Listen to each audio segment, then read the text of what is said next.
四川村民偶然在山上捡到一只被遗弃的小野猫，长相可爱，看起来也非常温柔，深受小朋友喜欢。没想到长大后却一改常态，变得十分凶残。家里的鸡鸭惨遭毒手，猫狗见了它都躲着走。这小野猫为何如此凶残？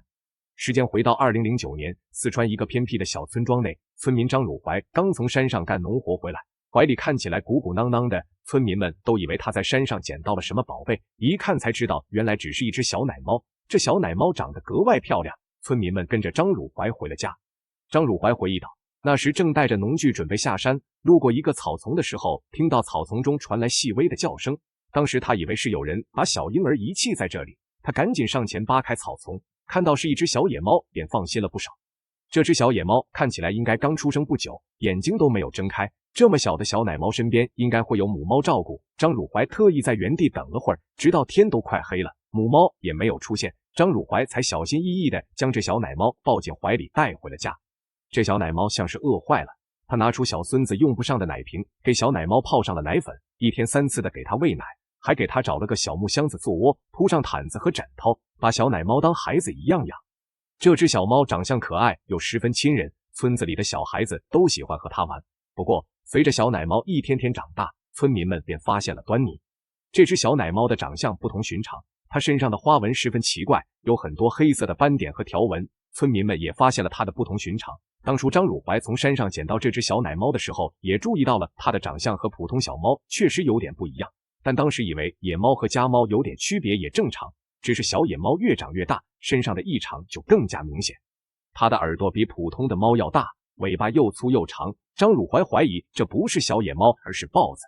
村子里也不是没发生过这样的事情，他们这个小村庄四面环山，山上经常会出现没见过的野生动物。6年前，村民魏定荣就曾在山上捡到一只云豹，起初他也以为这是一只小野猫，后来小野猫慢慢长大，家里的鸭子就经常失踪。一开始他并没有怀疑到这只小野猫身上，直到这些鸭子频频死亡，脖子上还有奇怪的伤口，看样子是有其他捕食者闯入捕食家禽，这引起了他的重视。这些鸡鸭都是他养家糊口的生计，再这样下去不知道要赔多少钱。为了抓住凶手，魏定荣特意在夜间蹲守，当他听到院子里传来一阵扑腾声，赶紧拿着手电筒前往鸭圈，鸭圈前出现了让他意想不到的身影，这些天咬死鸭子的凶手竟是自己在山上捡到的小野猫。后来专家鉴定后才知道，魏定荣捡到的其实是云豹，不是普通的小野猫。如今自己捡到的这只小野猫同样长相奇怪，身上有独特的花纹，是否也是云豹呢？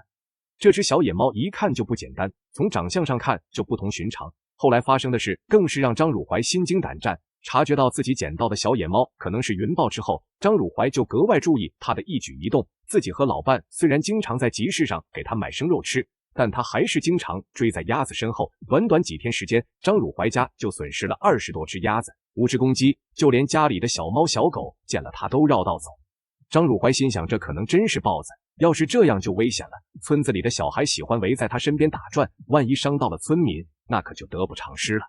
张汝怀联系到当地的林业局，向对方说明情况后，工作人员很快上门了解具体情况。经过鉴定，这并不是一只豹子，但也不是小野猫，而是一只豹猫。豹猫同样属于猫科动物，但性情十分凶猛。生活在野外的豹猫主要以小型哺乳动物以及鸟类为食，在食物资源短缺的情况下，也会下山捕食家禽。如果继续将这只豹猫养在家里，那么整个村子的家禽或许都要遭殃了。等它再长大点，或许还会攻击村民，给人类带来危险。专家建议张汝怀还是尽早将豹猫放生。这只豹猫小时候或许是和母亲走散，被张汝怀捡到了，虽然一直养在家里，但如今已经显现出了野性，也有一定的狩猎能力，已经满足放生条件了。张汝怀虽然心有不舍，但考虑到这是牢底做穿兽，留在家里是不可能的，再加上村民们的生命安全也会受到威胁，让它回归大自然才是最好的选择。